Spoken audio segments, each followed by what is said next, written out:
Do you want to wait for the coffee before we start? Let's wait for the Good. coffee. It'll be a couple of minutes. We're waiting for the coffee. Yeah. Please. Push the button that says stop. What, does he have to get a key to stop the tape machine? So as soon as the coffee's ready, we'll just hit it. hit it. Okay, Yeah. now the thing about the songs is snatches, this is that, the piece of this, that's all right. Okay. But if you put on songs, then I'm just going to be, what's the whole...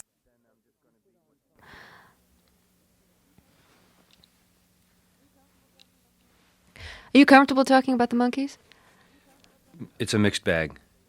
Sometimes I am. Actually, to tell you the truth, I'm not comfortable, but it's not because about talking about the Monkees, it's because I haven't had a cigarette since yesterday.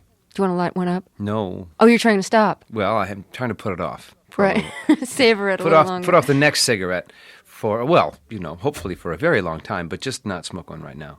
Okay. How did you first hear about the Monkees auditions? Stephen Stills called me and said, go try out. Had he auditioned? I don't know whether he'd auditioned exactly or whether he had just met one of the producers socially. But Steve was a friend of mine on the village streets in the early 60s. He, as a matter of fact, hit town and became instantly known as that guy who looks like Tork, which was my name in those days. I ran across him on the street. I said, I know who you are. You're the kid who looks like me. He said, I know who you are. You're the kid I'm supposed to look like. Anyway, so we cut back again to a couple of years later. And Steve knows this guy, and it turns out to be Bob Rafelson, one of the producers, who says to him, in his own inimitable way, well, we like you a lot, but your hair and teeth are wrong for production. They ain't photogenic. You know anybody who looks like you who's got good hair and teeth? And Stephen said, my friend Peter. And so Stephen called me and said, go try out for this thing. And I said, yeah, sure, Steve. Yeah, right, instant success. Give me a break. And he said, no, really, try out. All right. So I, took my hard-earned savings, which I'd been making washing dishes at this club in Southern California, about 50 miles south of Hollywood, and took a bus up to Hollywood and back down again and up and down for auditions, and eventually won the part. What was the audition like? Well, it started off with just this huge gang of kids in the office. The office had one secretary type and then two offices, one on either side. You went into whichever one was free next, and if they didn't like you, that was it. If they did like you, then you went into the next guy's office when he was free, and if he liked you, then they sent you to this, they gave you what they called a personality interview. They just had the cameras running on the set of I Dream of Jeannie or something, and they asked you questions. And then if they thought that was actually also a photogenesis test. Were you born in the camera? But after that, then came the regular screen test, which was scripted, and they had a set there and a director, and he said, do this and do that, and don't do this and do this other thing. And they had, by that time, had gotten down to 8 guys, and they divided them up into teams of 2, and each one of them did the screen test with a script and the stage actions. Hey, man, what's really the matter? Oh, I don't know. It's about Celia, Yeah, I know, man, yeah. Like that. So that was the audition. That was the whole audition process. Did they test you for chemistry with each other, since this was a band that was put together by producers? They made their assumptions and shot. They said, well, we need one of these and 2 from column A and 1 from column B. Yeah, so what were the types that each of you were supposed to fit? Well, I actually think that what they didn't just say, actually, we need one of each of these. What they said was, we're going to need a bunch of qualities, and these are pretty much the qualities, and we need them somehow or another combined among these guys. I think basically one of the reasons I was chosen, I can think of 2 good reasons why I was chosen. One is that I had brought that character of the dummy to the auditions, and they needed an odd man out, a guy who was like a little, slightly turned from the other guys.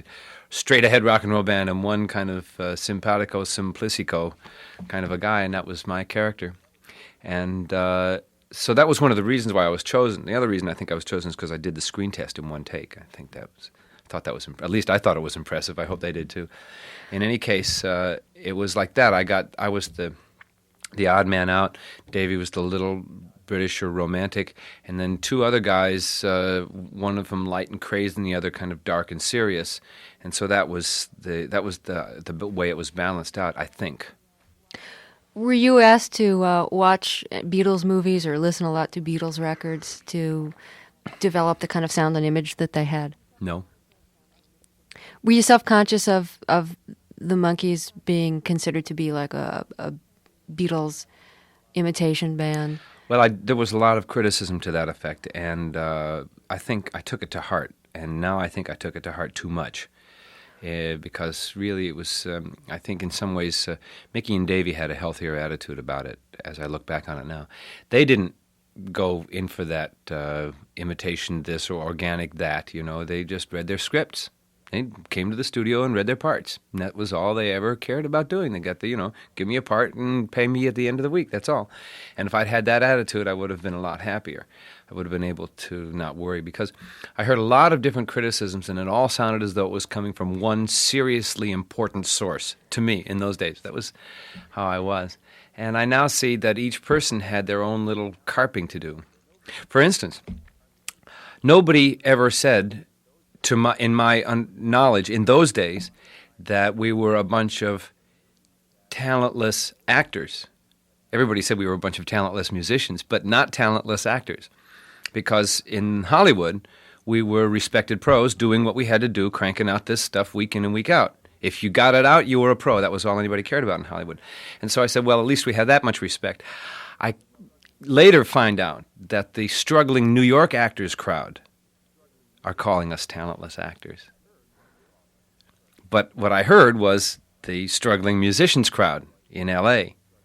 and all of the would-be goods that are going, well, these guys don't play their own instruments and all that horseradish.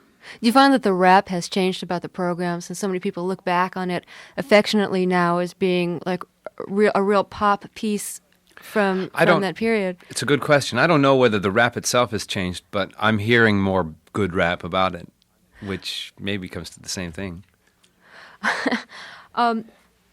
You're laughing because I spilled my coffee. Because you spilled your coffee, yeah. Did the studio control your personal life or your image? Was it okay to have girlfriends?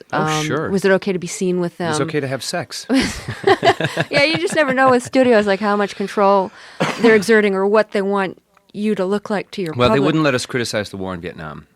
Really? Did you want to? Yep.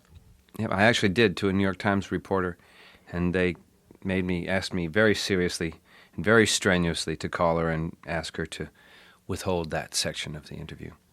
And I did, and she did. She was very kind about it. But it was, I look back on it, and it seems kind of silly, but I think that the whole point of the project was don't make waves. Look like revolutionary, look like something new, but don't make waves. On the other hand, in the experience of an awful lot of our audience, we were something new. So I can't knock that. Do you think you would have been more of an activist if you weren't part of TV at the time? I don't know. I never did march. I never did carry a sign. The only thing I ever did was a sit-down strike someplace once. Not much. I never really did get into activism, and I don't know whether it's just because I'm a flat-out coward or because I have some deep understanding of the cosmic truth of the fact that it doesn't do any good or whatever. In whatever case, that's what it is. I don't do it much. Bob Rafelson, who was one of the producers of the show, is now also known as the director of such films as 5 Easy Pieces. Had you kept in touch with him at all? No. Did you go to see his other movies, having worked with him? I happen to have seen some of the other movies. I saw King of Marvin Gardens at one point. Of course, I saw 5 Easy Pieces because we were still associated with those guys as that movie was being put together. Easy Rider. And then I saw 5 Easy Pieces because it was Jack Nicholson who helped us make the movie Head, the monkey movie. And I think Jack is super. And of course, one of the things is that I have a feeling about Jack because I see the crazy guy that he portrays on screen, and I see him in life, and he's still got that something, out of bounds is still there, and still in his actual character, he is one of the great open-minded, open-hearted sweeties that I know.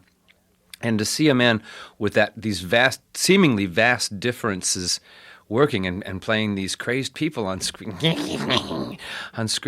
and still, the reason that he is as big a star as he is because he does have the capacity to be abstract about his own work. And you should have seen what it was like working with him. He's a great technician, which is one of the great attributes. You can't be a crazy maniac like that and not be a good technician if you want to have a career, because you'll just go out of bounds without any kind of really good viewing. And, wow, how did we get off on that? Well, did you want to pursue acting after the Monkees? I didn't care what I did. I'm an entertainer. If I act or play music, or like I'm doing tonight at Godfrey Daniel in Bethlehem, if I do that, or I have a rock band now, it's called the Peter Tork Project, and we'll probably be swinging through here, and we play thumping rock and roll. We just really beat the bejesus out of things and really stomp. And we have a hard time getting people to believe it, because I do my acoustic act, and it depends almost entirely on rapport. And I don't rock out too much, because how much rock and roll can you do on an acoustic guitar or a piano? But I do, so it's a kind of a quietish show. It's a nice, mild show. What kind of material do you play solo? Well, I do essentially. Well, it's like there's an overlap. I do a large part of the same material in both shows. I do some old Monkees songs, just because I know people want to hear that kind of stuff, and I do some oldies, 50s rockers. And with the band, then from there on to the more heavy rock and roll, I use the band. The band plays that and rockier stuff. And acoustically, I play that and farther out stuff, more ballads, a J.S. Bach piece on the piano, one, one. And like that. So it's old tunes. I play some more introspective stuff as an acoustic act. What kind of music do you listen to when you have time to listen? Baroque, reggae, current pop from time to time. If I happen, I don't buy current pop records, but I get them from my family for gifts and so on. I like Men at Work. I got that for Christmas. I thought it was great. That kind of stuff. The Police, good. I like good music in almost every form. About the only kind of music that I really have a very hard time taking is opera and Mozart. For some reason, Mozart, I think, is awful. I just don't know how come he's so revered and so treasured. Out of about every dozen pieces that I hear, I think one is inventive and interesting, and the others seem to me just to be scales with flourishes. Well, I'll send you all the angry mail when we get it. I'll forward no, it to you. Thanks. Peter Tork is my guest, if you're just joining us, who got started in entertainment very young when he was in the Monkees. Wait a minute. That's not my start. I was playing in the Village for 2.5 years. Of course, yeah. Well, yeah. What made his mark in the entertainment industry. You might say that. That would be fair. What kind of material were you playing in the Village then? Folk songs, just the old folks, and Blowing in the Wind, and protest songs and folk songs and 5-string banjo stuff. The word was on the Monkee Show that it was really studio musicians who were doing the instrumental parts while the Monkees were actually doing the singing. Was that true? First 2 records. Mm-hmm. After that, we did a record all by ourselves, almost all by ourselves. And then after that, we went into a mixed mode where there was a professional drummer, and I'd be playing bass, or I'd be playing guitar, and we'd have a professional bass player, or something like that. At the outset, it was, and the thing was that nobody was sure whether we could play. Nobody had any idea of how much time. I mean, they really, when you hire a professional studio musician, you know what you're getting. You know that you can knock off a complete track of 2 tunes in 3 hours, maybe more. You just take them in, put the music in front of them, and hit it, and then say more of this, less of that, and okay, and you got it, and that's the way it goes. And they just didn't know what it would be like with us, and so, and because our services were needed most critically for making the TV series, it was just regarded. Also, Donnie Kirshner didn't like to have people who couldn't be told what to do. As a matter of fact, you may have noticed after he and the Monkees parted company, he, deciding that the Monkees were not plastic enough for him, went and did the Archies. Did he organize them also by auditions? The Archies? You're kidding. I don't know the whole folklore of the Archies. Have you ever seen an Archie comic book? Yeah. Oh, of course. What am I thinking? The Archies were those comic book characters. Right. And whatever singers were willing to do what Kirshner paid them to do did the records. And after that, they left. There were never any Archies. There never were. Like I said, the Monkees were too real for Don Kirshner. Do you think of Kirshner as being an absurd character? Yes. But powerful. Well, in his time, he was powerful enough. He just was one of those characters whose setup and system happened to jibe with the commercial demand of the times. I don't think Kirshner knew what he was doing at one level. At another level, he knew perfectly well what he was doing. He was he listened to music and he created music that he liked, and it sold millions to 13 and 14-year-olds. I'm getting the feeling that you were in a kind of awkward position of kind of understanding what kind of manipulation was happening, and at the same time being willing to go along with it because it was good for your performing career. Well, I don't know whether it was good for my performing career. The reason I went along with it is because I never took any initiative of anything on my own account. Really, basically, I just did wherever I was pointed. You know, Stephen said, go try out. I tried out. They said, come here, do this. I did that. Sign here. I signed there. And really, I'm only recently now getting to the point in my life where I'm beginning to say, let me figure this out. What is it that I really want? What steps do I have to take? And even then, you know, I have to recognize that I have no control over events. All I can do is say, this is the kind of thing that I'd like, and this is the kind of thing I have to do to make my chances better. And then I do that, and then I have to just let the results be whatever they are. If I get into trying to make results happen, I can, you know. As a matter of fact, in some ways, that was one of the problems that when I broke up with the Monkees, I left because I couldn't get those guys back into the studio to do the same kind of thing that we'd done on our third album, which was Mickey on drums, Michael on guitar, me on piano, our producer on bass, Davy Jones playing rhythm sections, and then hiring an occasional string player or something like that. Mickey said, you can't go back. I think he thought he was Thomas Wolfe. And Davy said, I don't want to be banging a tambourine day in and day out. You guys, it takes you 54 takes to get your parts down. I've got my part down first take. He's banging a tambourine. I'm sick of banging a tambourine, Peter. I hope you don't mind. Okay, Davy. And so we went into this mixed mode, but I wanted the guys to be a real live group. I had this Pinocchio Geppetto complex, you know. And when they wouldn't go for it, it burned me out. And there I was being burnt out because things wouldn't happen my way. And it was a case of His Majesty the Baby trying to, you know, have his own way. If I had had the good sense God gave me, I might have noticed that I was having my own personal way. That is, in the sense that what I wanted for myself was happening. I could be in the studio playing bass or guitar or piano on every single cut the Monkees did from then on if I wanted to. But that wasn't enough for me. I wanted things for other people to do other ways. I wanted to produce and direct and write the script for the whole shebang. What did you want everyone to be playing? Because it was more honest? Or was there a different reason? I thought it was more honest. I thought it was a bigger deal. I wanted a real live group. I thought that this was the way things were done. I was a victim of the same illusions that other people were criticizing us for shattering in their lives. In other words, you don't just do this all by yourselves. You're not an organic group. You don't this, you don't that. And how could you? And you've broken my heart. As if we'd broken their heart, as if it wasn't the shattering of false illusions. If you hang on to false illusions, of course your heart's going to get broken. So you tried to organize the band to maybe rebel against the producers. Well, we did organize the band, and we did get rebel against Don Kirshner, but it was Mike and me wanting to, for reasons of our own, and Mickey and Davey going along. And then we did the thing, and then everybody said, well, that's enough of that, thanks very much. And I went, no, you've got to do it the way we planned, the way I had in mind for us to do, you know. And the fact that everybody went along with what looked like my plan obscured my vision of the fact that everybody was doing what they thought they had to do for reasons of their own. And when their reasons changed and their behavior changed and my plan didn't change, I went after them screaming to try to mend my shattered illusions again. What a jerk.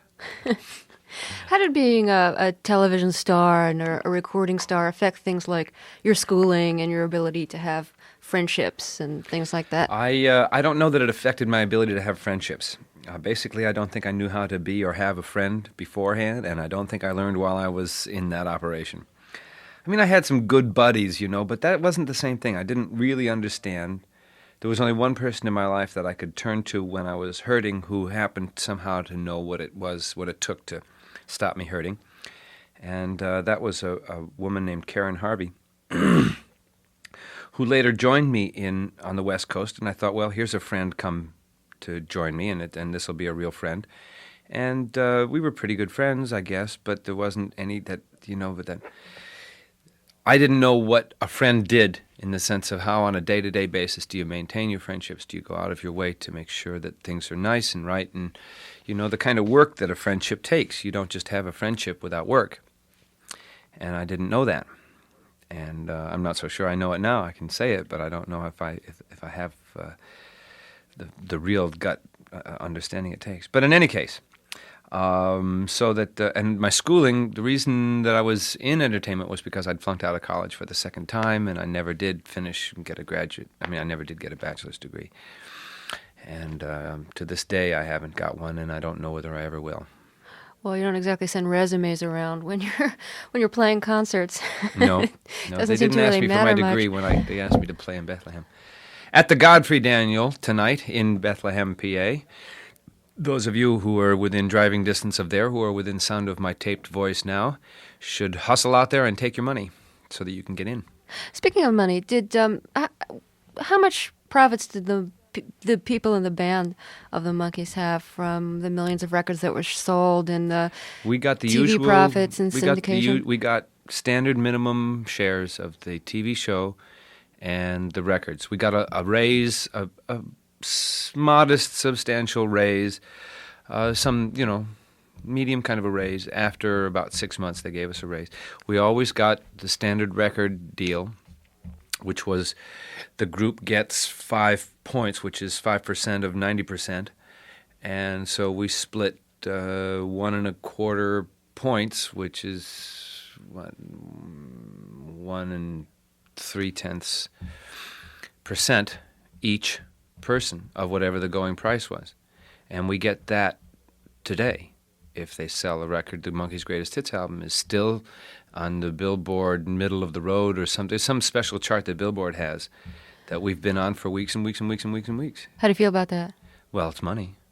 I don't care. Did you retire as a wealthy young man from the Monkees? No, I didn't. I retired as a man with some indeterminate amount of money, which somehow indeterminately ran out.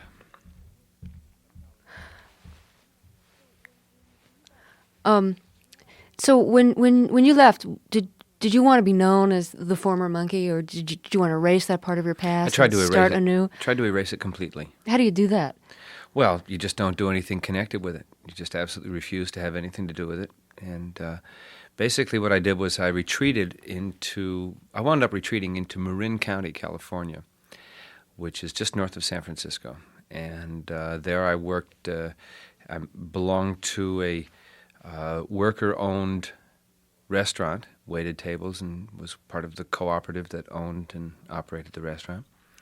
Or was nominally owned the restaurant. It was actually owned by this guy whose parents had left him some GM stock, and he bought the thing, and the co-op was supposed to pay him to buy him out over the long haul. I think they have done finally, and I think it's now a real workers' co-op. And I worked there, and I retreated. Nobody said anything to me about my Monkees past, except one or two guys said, I'm glad to see you just on the street and schlepping around, and that kind of thing, which made me feel good.